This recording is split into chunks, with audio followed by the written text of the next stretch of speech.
For the most part, the general public's knowledge of engaging in history comes when they visit a museum, historical site, and battlefields. Often these sites tie into major historical events or people. That is what draws them to the site in order to learn and be exposed to history by standing where great historical moments they had learned about in school occurred. Little do they know that local history is all around them, just waiting to be discovered or brought to their attention. All too often, people pass by a historical element of their cities and locales with hardly a thought of who established a town and how that person may have affected the growth and development of that town.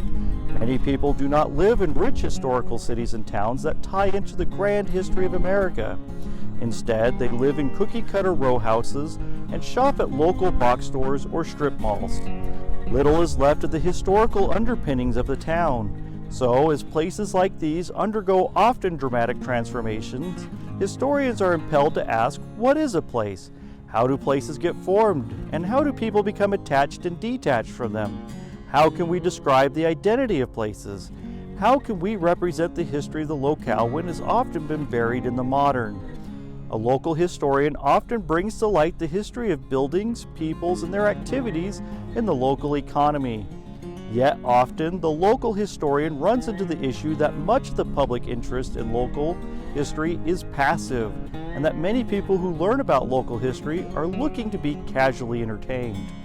But when one lives in a historical house or property, they often become enthralled when they learn more about the history of where they lived.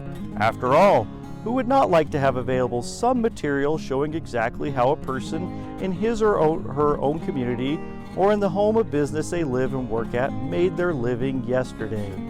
So how does local history give a glimpse into the past for those who live or work in a historic home or building? Often it takes research and effort, visits to city planning offices, historical property records, and eventually to those who might hold diaries, letters, and other important documents that shed light into a historical property. What hard research can do is show a link between the local site and a person that not many might remember, but one who had a historical impact on a community, its local structures, and history. Initially forgotten by some, this researcher spoke to and shared the history of one man and how he made an impact on Midvale City.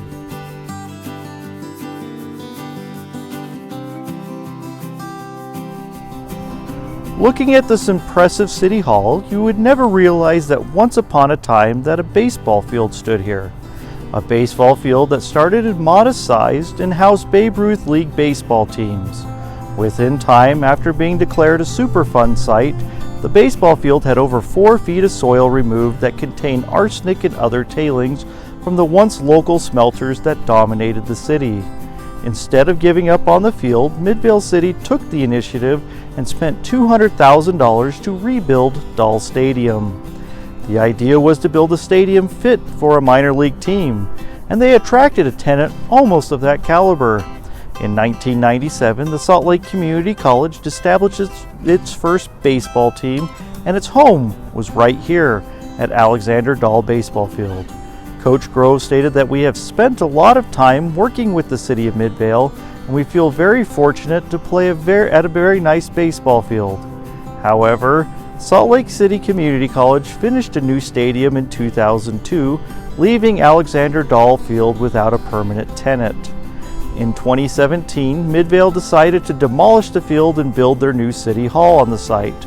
However, not to forget the man whose name adorned the field for so long, the city took one of their primary meeting rooms and named it after him, the Alexander Dahl Meeting Hall. Speaking with schedulers, secretaries, and even city council members, none of them knew why or why it was named after Alexander Dahl, aside from the baseball field reference. They had lost a piece of their local history, and it needed to be rekindled.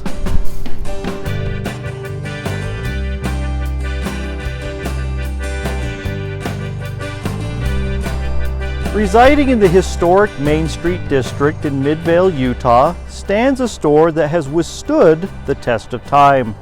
Built in 1900, the store used to house the Dahl Meat Market, a local grocery store owned by Alexander Dahl and his sons.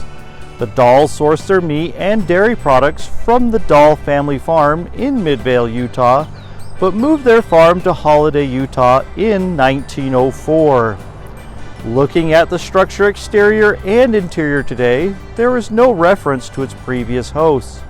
Talking with the current owners, an architectural firm, they had no idea what used to be housed in the building, and they were delighted to be shown photos of the store, both interior and exterior, and asked for copies of those photos so that they could hang them in the office and preserve a little history of the building. The office workers seemed to take pride in knowing that the building had a history and a unique past. In fact, when one worker returned from lunch, the workers I had talked to excitedly told him what the business used to be.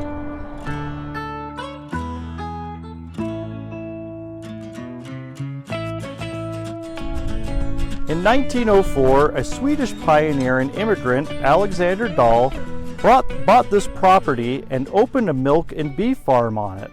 At age 24, Alexander Dahl had left his homeland of Norway and made the long and arduous trek to Salt Lake City, Utah.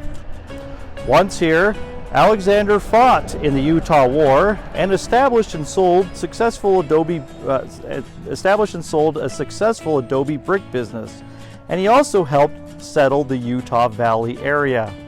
The Dahls initially bought a farm in Midvale, Utah, but they were forced to move when the fouling of the land became extreme by a local smelter. After selling their Midvale land to the U.S. Smelting and Refinery Company, the Dahl family moved to this impressive Queen Anne-style home. They built a large cow barn, milking house, and a large adobe horse barn in the back. They supplied the local community with milk and beef and eventually expanded their operations to Midvale City, where Alexander made a cultural impact to the point that a baseball field and a meeting hall room has been named after him to recognize his contributions to the community. This house stayed in the Dahl-Barrett family until Alexander Dahl's granddaughter died in 2005, and it was sold by the family. While the home has been extensively remodeled on the interior, it maintains its historic exterior. I asked the current owner if he knew the history of the home and property. He stated that he only knew what was on the historical registry plaque on the exterior of the house. I told him about the history of the home, the families who live there, and the historic nature of the property. He was impressed and wanted any additional historical writings I would do on the property. He had soon excitement that there was so many stories about the property that he really wanted to learn more about it.